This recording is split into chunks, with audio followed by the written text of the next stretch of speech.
Sin más, quiero dar la bienvenida y me podemos recibir con un aplauso también. Obrigado. Buenas noches, muchas gracias.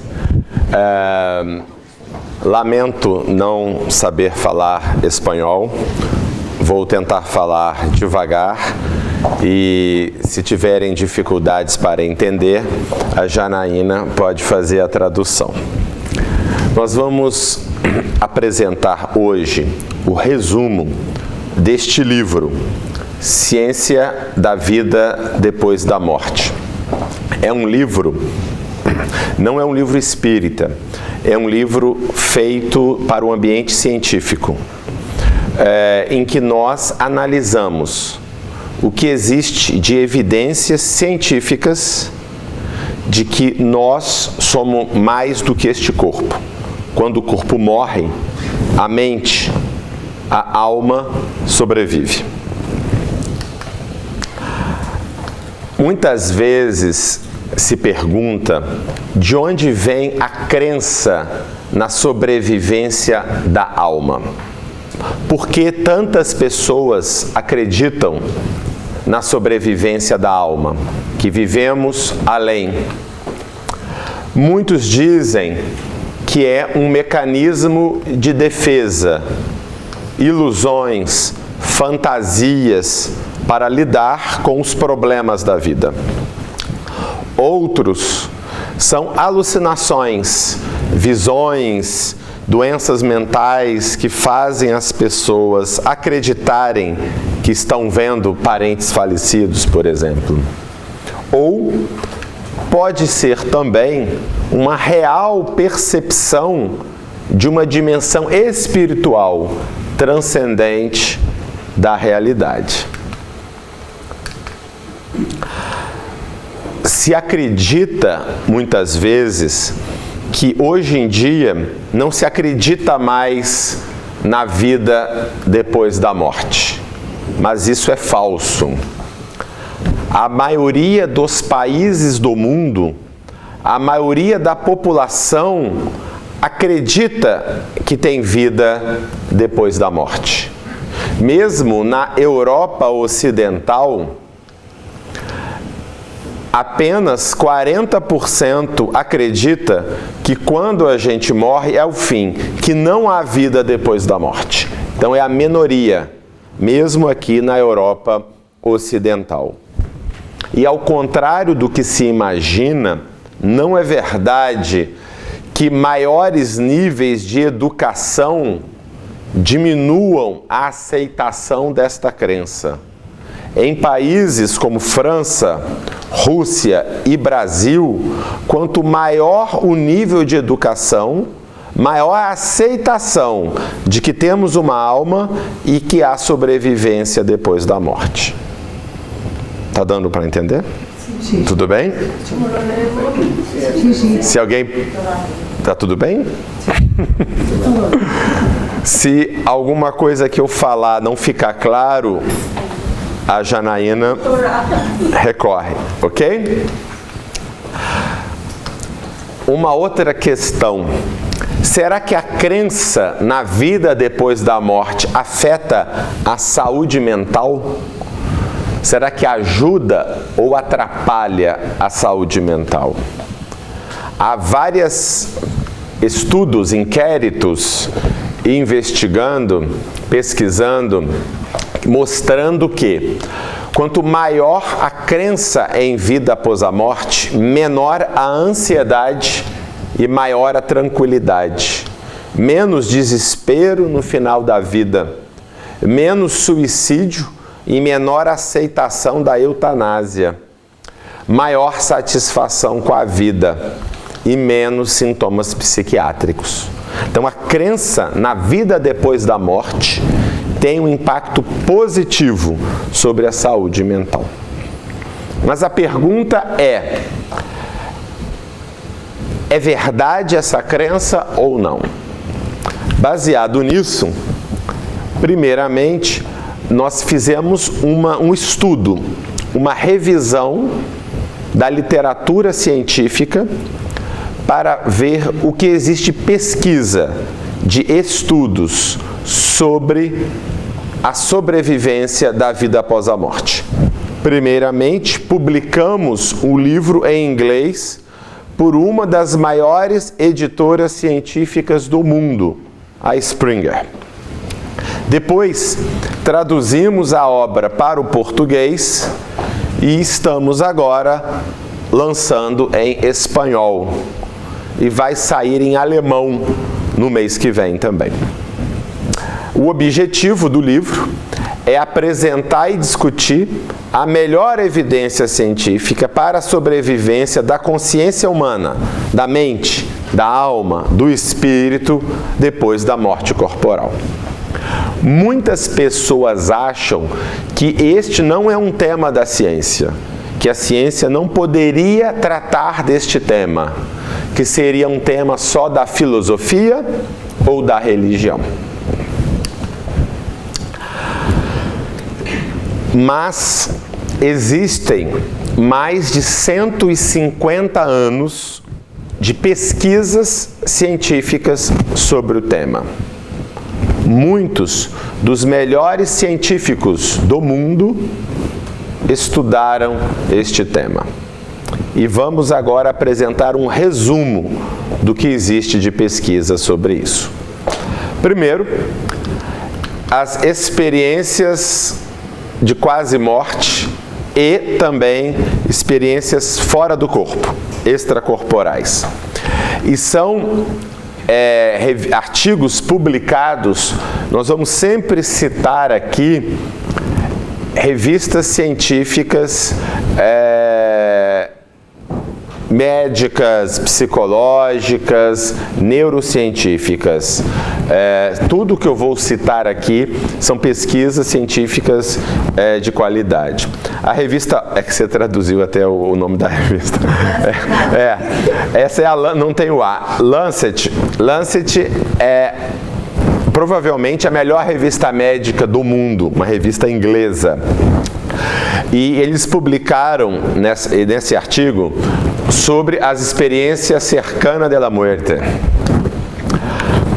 O que é interessante, na visão materialista, o cérebro produz a mente.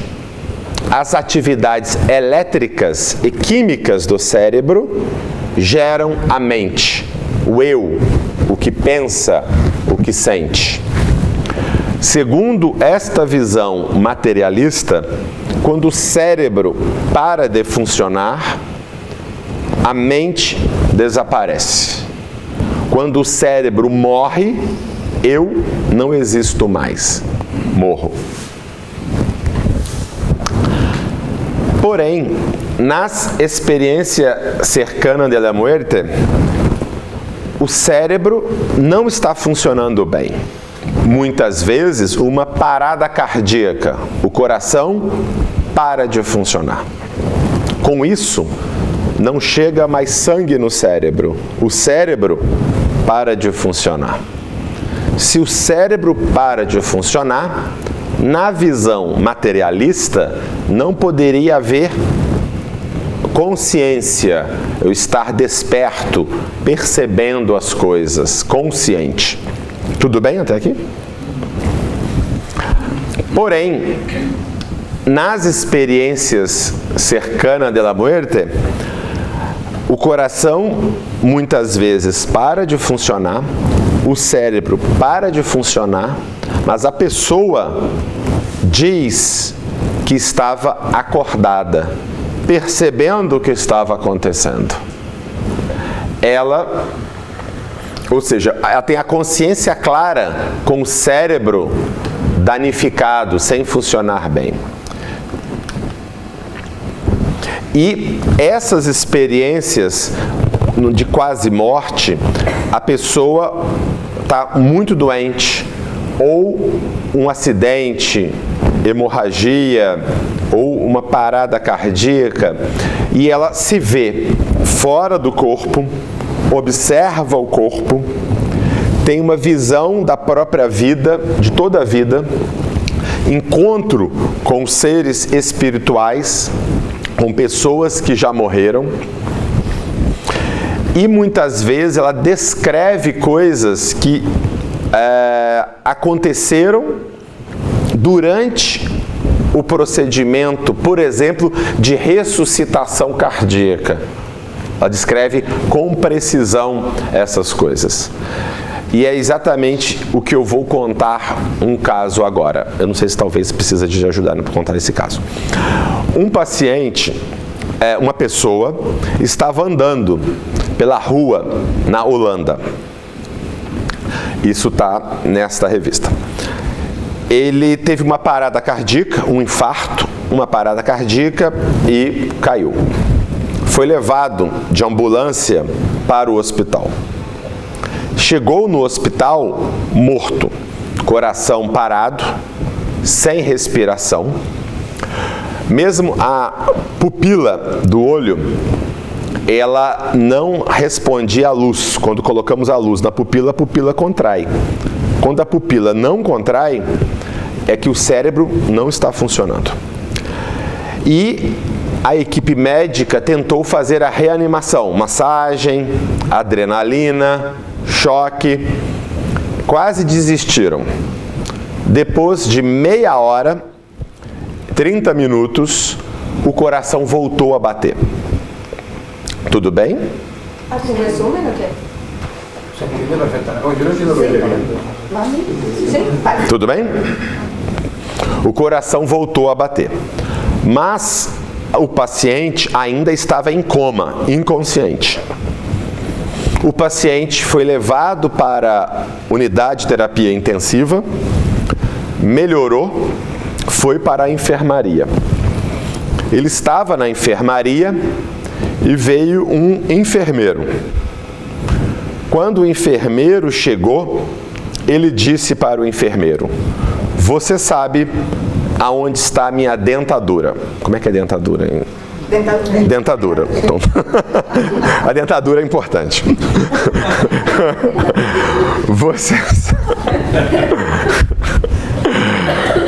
Você sabe aonde está a minha dentadura? O enfermeiro olhou, assustado, e falou: "Sim, você estava lá quando eu cheguei. Estava você e um médico." E o paciente descreve. Ele falou: "Eu me vi de cima, no teto, eu vi você e vi o médico. E eu vi quando vocês iam me entubar, viu que eu tinha uma dentadura. Você tirou a minha dentadura, colocou na gaveta de um carrinho cheio de potes em cima de vidros, o carrinho de parada, colocou lá. E começaram a me reanimar. E teve uma hora que eu fiquei muito preocupado, muito desesperado, porque vocês começaram a desanimar. Falaram que iam parar, iam desistir. E eu gritando: não para não, que eu estou aqui ainda." E o enfermeiro, completamente atônito, porque era verdade aquilo tudo. E ele viu que aquele paciente estava completamente morto.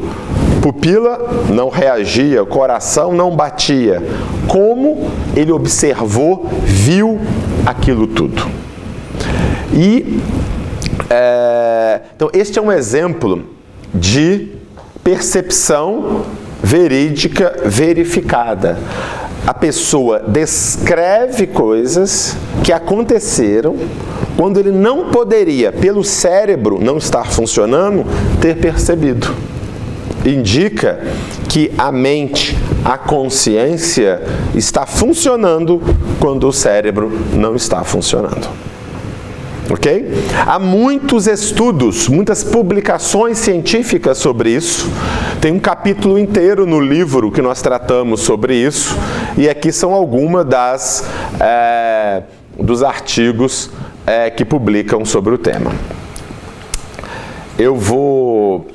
O caso do Chaffin, aparições. Outros estudos sobre aparições. Em 1905, uma pessoa, ele faz um testamento. Esse testamento, ele tinha 3 filhos. e ele deserdou 2 filhos e deixou todos os seus bens para um dos filhos só. Tudo bem? Tudo para um dos filhos, só para o terceiro filho. Só que, alguns anos depois, em 1919, ele faz um novo testamento. É testamento que fala mesmo? Um novo testamento, e não fala para ninguém. Um testamento secreto, tá certo? E ele guarda aquele testamento e não conta para ninguém. Provavelmente, ele imaginou que depois ele contaria. Mas nunca deixe para amanhã o que você pode fazer hoje. Ele morreu. Ele sofre um acidente, uma queda, e ele morre. E ninguém sabia deste novo testamento. Então tudo foi para o terceiro filho. Tudo foi para o terceiro filho. Ele herdou tudo. Aí, em 25, o segundo filho começa a ter visões do pai à noite. Ele estava na cama, ele vê o pai e começa a ficar preocupado. Várias noites. Numa das noites, o pai aparece para ele e diz: você vai encontrar o meu testamento no bolso deste meu casaco. E aí eles procuram este casaco, que estava na casa da mãe. Não, foram à casa da mãe, não estava com a mãe, estava com outro filho. Foram no outro filho, acharam o casaco. Procuraram o bolso estava costurado, tiraram e tinha um papel, um recado, um bilhete, dizendo que encontrará uma letra com a letra dele, dizendo para ler a Gênesis, capítulo 27, da antiga Bíblia do pai. E encontraram a Bíblia na casa da mãe. No capítulo 27 do Gênesis, estava dobrado aquelas páginas, e lá dentro estava o testamento, que foi levado à justiça nos tribunais, e vários testemunhas, 10 testemunhas validaram a caligrafia dele, mostrando que era verdade. Ou seja, neste caso, a pessoa faleceu, mas ela queria que a vontade dela fosse realizada. E o segundo filho, teve uma visão com uma informação que nenhuma pessoa viva tinha. Ninguém no planeta Terra sabia que existia esse testamento e onde ele estava. Mostra que o Chafim, que é o nome dele, aquela mente, aquela alma, manteve a memória, o sentimento e a vontade de realizar as coisas. Mais um exemplo de sobrevivência da consciência. Ok? Existe também muitos estudos sobre a mediunidade. Ok? Há vários tipos de pesquisa. A revista chama Explore, na realidade tem um E aqui, Explore, é uma revista científica que publicou uma revisão de 18 experimentos controlados com médiums, de tal forma que o médium não conseguia fazer fraudes, ele não conseguia pescar informações das pessoas e mesmo assim produzia informações verdadeiras. E nós realizamos no nosso grupo de pesquisa, no NUPS, recentemente, um outro estudo e eu vou contar aqui para vocês. Esse estudo foi publicado na Explore. Nós trouxemos médiums que moravam muito longe de onde nós estávamos. Neste caso, este médium morava a mais de 2.000 quilômetros de distância de onde nós estávamos, em Juiz de Fora, Minas Gerais. Esse médium nunca tinha vindo a Juiz de Fora e nós selecionamos na cidade de Juiz de Fora 115 pessoas que tinham perdido algum parente recentemente, enlutados. E tentamos ver se o médium conseguia obter alguma informação, algum contato mediúnico com aquelas pessoas falecidas. A pesquisa era para ver se o médium, em condições controladas, que não tinha fraude, se ele conseguia produzir informações corretas, verídicas, sobre a pessoa falecida. Tudo bem? Hago un breve resumen. ¿Sí? Pues sí. Mira, pues en esta investigación que está en su grupo espírita, trajeron un medium que venía de muy lejos, más de 2.000 kilómetros, y reclutaron más de 100 personas, que eran personas que habían perdido a seres queridos anteriormente. Y la misión del medium era recabar información para saber si esta información que le estaban dando de las personas fallecidas, si era verídica, si era verdadera. Entonces, la investigación consistía en un ambiente controlado, averiguar si el medium era capaz de establecer contacto con estas personas y ofrecer información que fuera verdadera. Porque na pesquisa a preocupação é se o médium está fazendo alguma fraude, ok? Ou se ele está obtendo informações sobre a pessoa falecida pela internet, conversando com outras pessoas e fingindo que é um médium, ok? No nosso caso, nós acompanhávamos o médium até o centro espírita. O médium não tinha celular, ele não tinha nada. E o pesquisador ficou com ele o tempo todo. O pesquisador, eu fiquei com ele o tempo todo. E ele foi filmado todo o momento. Então não tinha como ele obter informação, nem no banheiro ele podia ir. Ele tinha que ficar ali sendo observado o tempo todo. E o que acontecia? Primeiro, esse médium, ele conversava uma breve conversa com os familiares enlutados, ok? Mas tudo isso foi filmado. Então, tudo que o familiar falou, nós anotamos.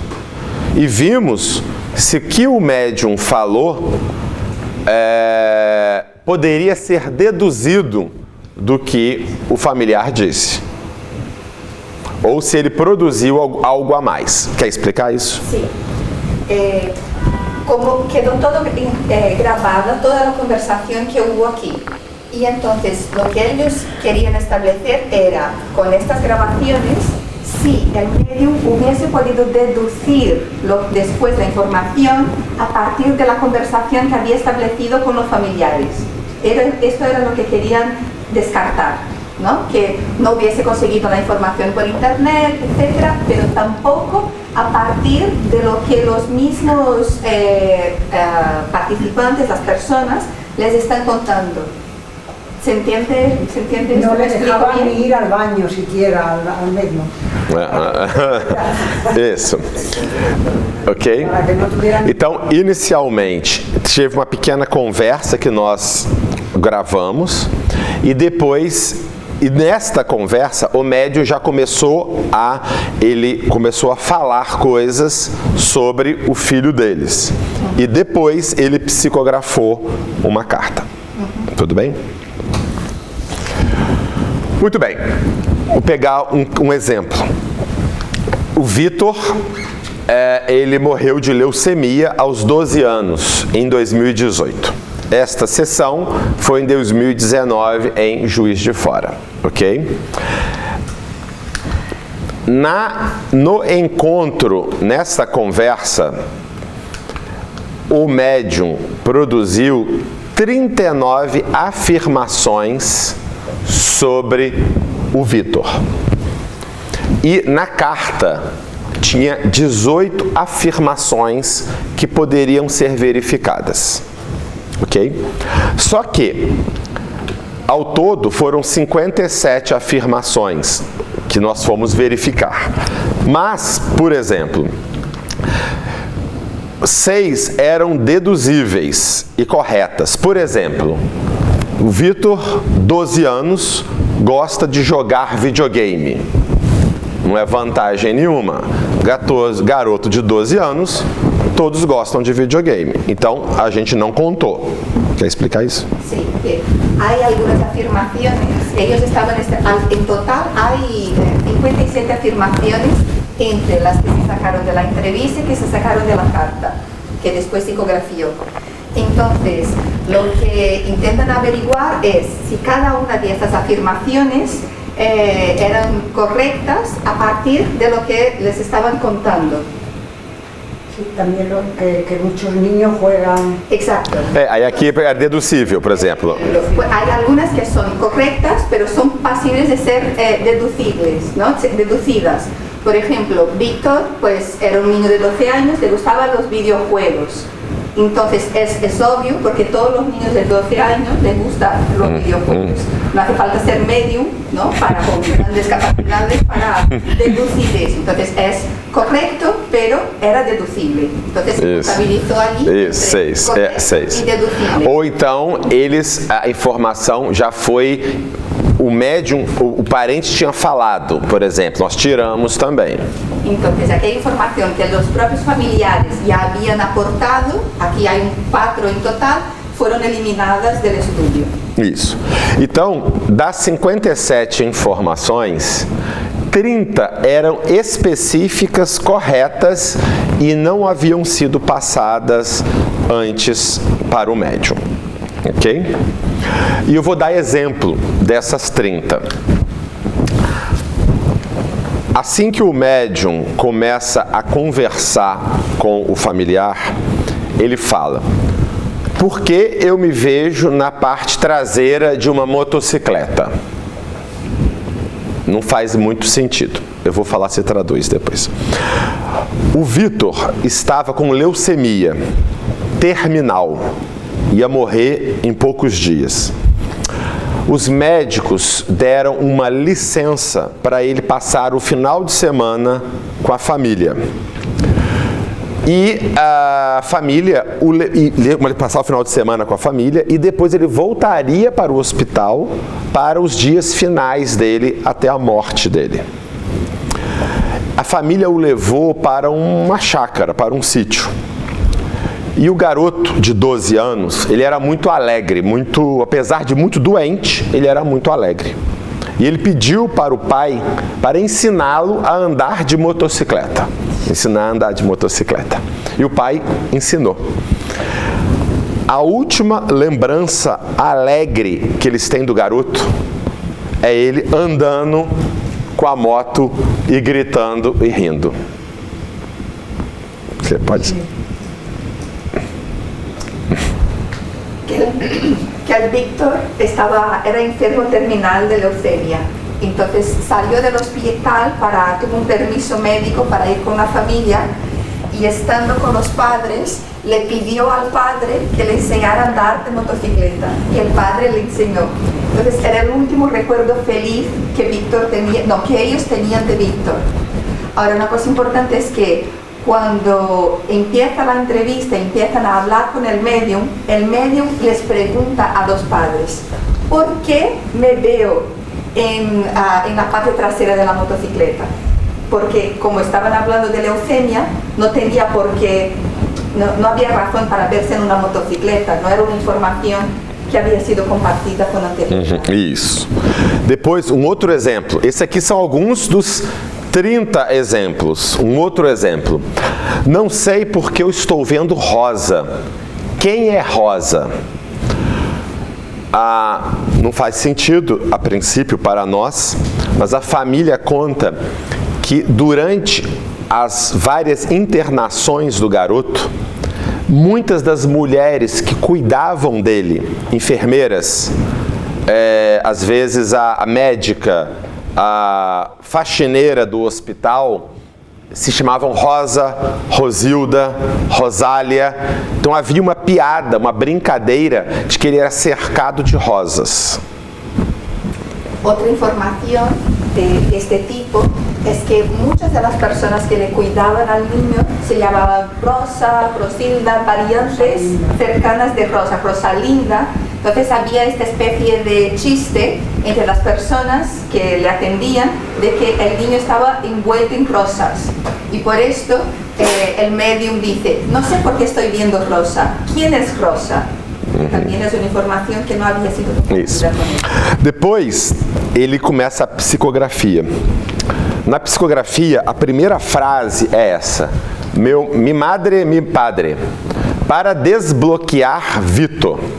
Mas desta vez, não necessitamos de uma contrassenha para nos amarmos, para nos falarmos. Fomos ver com a família, Vitor era a senha padrão que a família usava para computador e internet. A primeira frase que psicografiou, que o médium escreveu através do espírito, ¿no?, que se estava comunicando, o niño de 12 anos, foi esta: mi padre, mi madre, para desbloquear Víctor. Pero esta vez não necessitamos uma contraseña para amarnos, para hablarnos. Entonces, cuando fueron a averiguar con los padres, Vito era la contraseña que utilizaban en los ordenadores y televisiones de la casa. E depois ele escreve assim na carta: sempre que eu posso, eu faço uma brincadeira. Frozen palminhas. Palminhas, aplaude. Frozen palminha, o que é isso? Vamos conversar com a família. Bom, Frozen é o desenho Frozen, vocês devem conhecer o desenho Frozen. Era um garoto muito alegre, muito brincalhão. E quando ele queria fazer uma brincadeira, debochar, brincar com os colegas, ele falava assim, Frozen, e batia a palma. Era um modo muito peculiar dele de brincar. E é exatamente o que está escrito aqui. Bueno, supongo que lo entendéis, ¿no? Que el niño le gustaba hacer chistes, ¿no? Y una forma que él tenía particular de reírse o de hacer esos chistes era de decir Frozen, que es este personaje que nosotros conocemos, ¿no?, de la película, y aplaudir. Entonces lo hacía a menudo. E depois, no final da carta, ele desenha este carro. E fomos visitar a casa dele, ele tinha dezenas de desenhos, esse é um desenho que ele fez em vida. E ele adorava dar desenhos de carro para todo mundo, para as pessoas no hospital, para todo mundo. Então esse é um desenho que ele fez em vida e este é o desenho que ele termina a carta. Então esse é um exemplo de sobrevivência da memória, da consciência, do estilo de personalidade, do conjunto do que é o Vitor. Ok? Então, esse é um exemplo dessa pesquisa que nós na realidade temos vários outros casos que nós documentamos. Esse é um exemplo, tá? De sobrevivência. E por fim, o último linha de investigação, de pesquisa, são os das crianças que referem memórias de vidas passadas, ok? Esse é um artigo de revisão que nós publicamos também. Existem mais de 2.500 Case of Reincarnation Type, casos tipo de reencarnação, publicados na literatura científica. São crianças, ninhos, assim que começam a falar, dizem que viveram uma vida passada. Dão nomes, dão o modo como morreram, hábitos, etc. E eu vou contar um caso verídico. Essa é a Purnima Ekanawaki. Ela era uma garota, que nasceu no Sri Lanka, em 1987. Quando ela tinha uns 3 anos de idade, mais ou menos, teve um acidente na vizinhança, perto da casa dela, e uma pessoa morreu atropelada. Mas ela não conhecia a pessoa que morreu, ela não viu o acidente, ela ouviu as pessoas falando. Mas ela teve uma reação muito exagerada, falando: nossa, quem atropela os outros é muito mal, né, mãe? Que coisa horrível quem faz isso. Foi uma reação muito exagerada. En este caso, esta niña nació en el 87 y 3 años después, en el vecindario, una persona murió atropellada.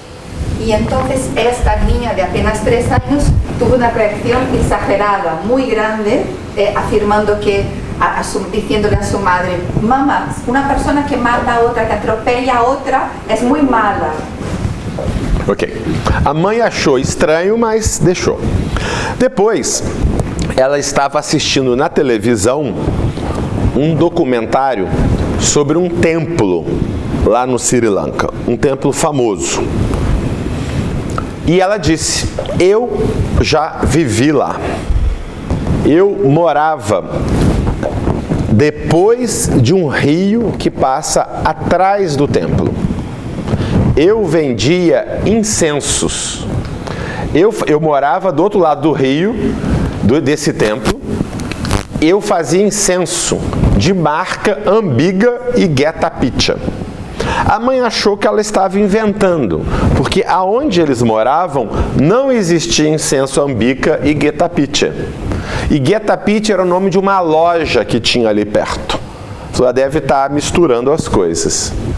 Eu estava indo a vender incenso numa bicicleta e um carro grande passou em cima de mim e eu morri e vim parar aqui. Mais ou menos isso o que ela falou. Muito bem. E foram investigar. Esse é o templo Kelânia. Atrás do templo Kelânia passa um rio. E foram procurar fazedores de incenso que moravam lá. E encontraram ele. Ele tinha um sócio, que era um cunhado dele, que fazia incenso com ele.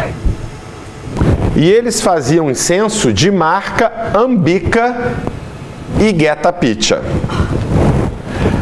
E o cunhado dele estava indo de bicicleta vender incenso e morreu atropelado por um caminhão. Quando mostraram para a menina este incenso, ela falou: mas vocês mudaram o envelope, não era assim antes. E mudaram mesmo, era verdade. E perguntaram para ela se ela tinha alguma marca de nascença. E ela tinha, aqui, uma mancha branca. Desde que nasceu, ela tinha essa mancha branca. Ok? E conseguiram ter acesso ao laudo de necrópsia. Chama isso aqui? O laudo de necrópsia do acidente do fazedor de incenso. Esse laudo. E esse laudo mostra que a pessoa morreu com a roda do caminhão passando aqui, fraturou a costela que penetrou baço, pulmão e fígado. A lesão fatal foi exatamente ali. É comum nesses casos terem marcas ou defeitos de nascença que batem com a lesão que gerou a morte da personalidade anterior. E é o que aconteceu com a Purnima. O fato é que, ao todo, ela falou 20 afirmações sobre a vida passada. Dessas, 14 eram corretas, 3 incorretas e 3 não se conseguia verificar. Mas vemos que não são frases genéricas.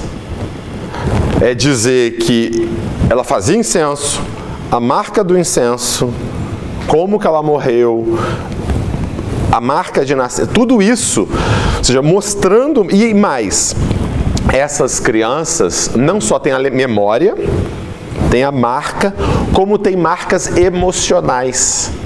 Aquela reação dela ao atropelamento é compatível com o modo da morte dela. Uma reação meio fóbica frente a algo que teria gerado a morte dela anterior. Então essas são características comuns nestes casos. E como eu disse, há mais de 2.500 casos documentados deste tipo. Ok?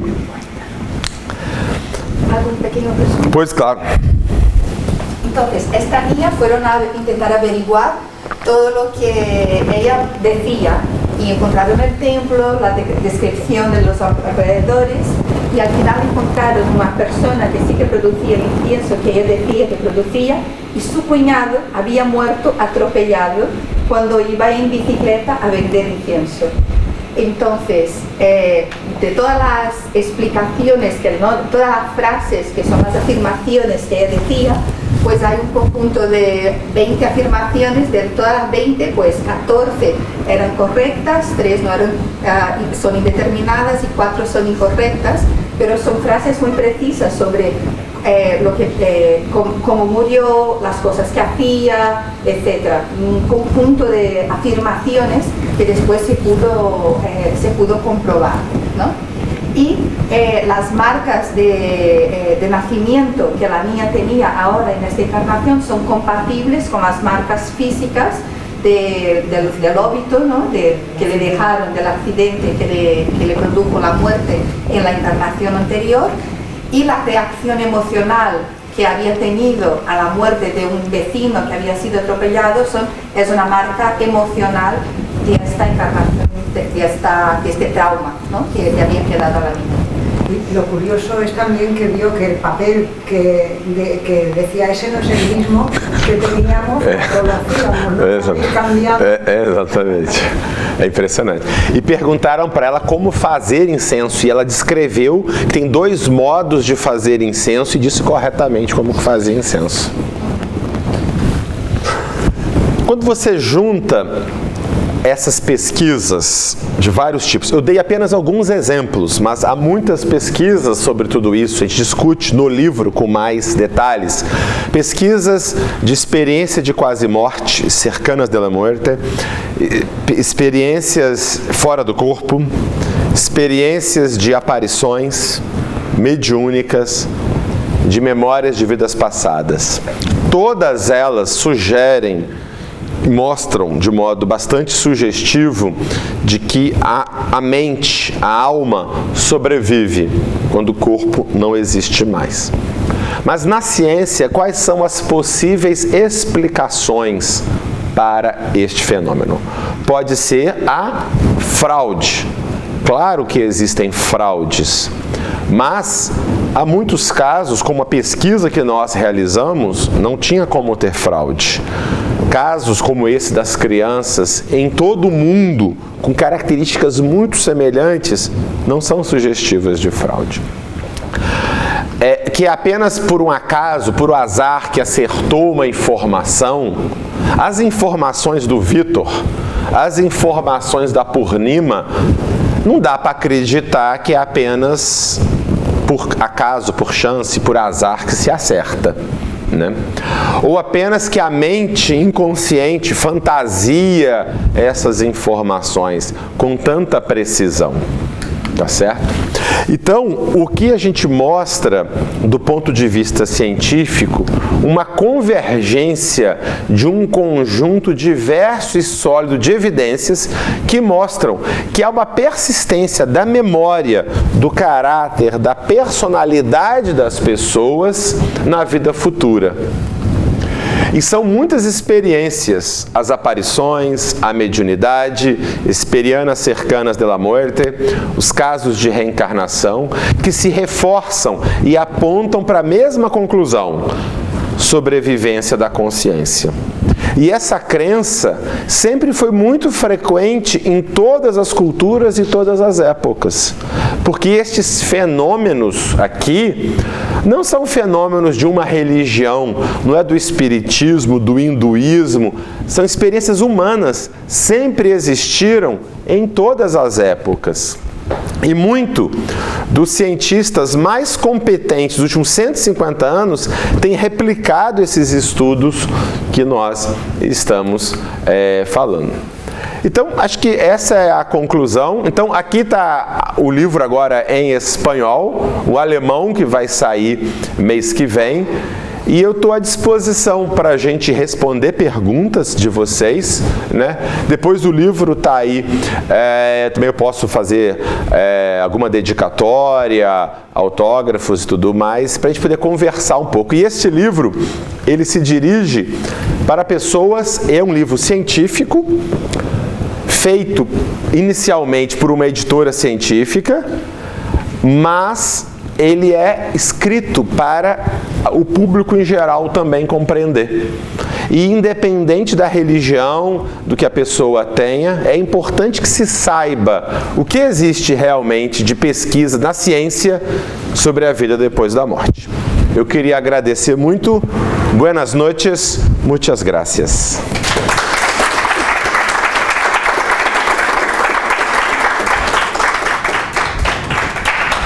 E posso tirar dúvidas, eu estou à disposição. Alguma pergunta? Eu já li alguns relatos, mas nada muito concreto. Existiria a possibilidade de isso acontecer também com os nossos animais? Com um vínculo maior que a gente tenha com um animal nosso? De acontecer o quê? Acontecer alguma reencarnação? Existe algo sobre isso então, em animais? Em pesquisas, eu desconheço, até seria difícil de você conseguir e ver que evidência seria de que um animal reencarnou. Porque a pessoa, você tem a memória, você tem as habilidades e tal.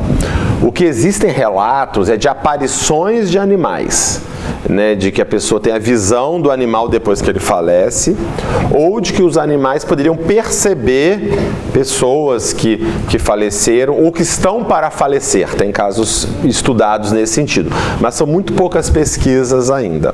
Nas minhas redes sociais, eu sempre coloco pesquisas, notícias, eventos sobre ciência e espiritualidade. E nós temos um canal no YouTube, Nupes TV, que tem mais de 300 vídeos sobre cientistas, psicólogos, médicos, sobre o tema de ciência e espiritualidade.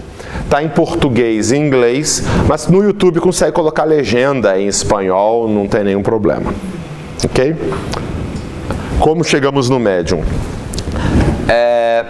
Nós fizemos contato com algumas pessoas que fizeram um estudo informal de médiums que faziam psicografia de pessoas falecidas, cartas consoladoras pelo Brasil, e selecionamos 3 que aparentemente produziam informações mais consistentes e que aceitaram participar da pesquisa nas condições que nós colocamos.